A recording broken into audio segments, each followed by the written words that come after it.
bamirësisë në pastrimin e shpirtit të njeriut dhe pastrimin e pasurisë sipas Islamit. Padyshim, përgjigjja më adekuate që e marrim si argument nga Kurani famlar është në surën Tauba, ajeti 103 me radhë, ku Allahu i Madhëshëm thot: "Khudh min amwalihim sadaqatan tutahhirhum wa tuzakkihim biha." Merr nga pasuria e tyre sadaka për t'i pastruar dhe për t'i shtu në mirësi.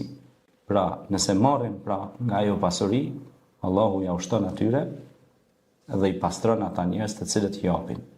Pra, mirësia është në dhënje. Dhe ne kur japim, ajo pra shtohet më shumë. Bamirësia pastron shpirtin nga lakmia dhe pasurinë nga e drejta e të tjerëve. Kjo ka shumë rëndësi të madhe, pra, sepse kjo ndikon jo vetëm në pastrimin shpirtëror, por edhe në pastrimin material të pasurisë, sepse e shton pasurinë.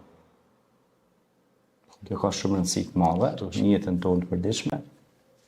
Mësë njëri pra, këtë na kallëzon Allahu i Madhërisëm Kurani famlar. Por edhe vetë pejgamberi alayhis salam i inkurajonte shokët e tij dhe ata që ishin mesin e tij që të japin, sepse shtimi i pasurisë pra është gjithmonë në dhënje.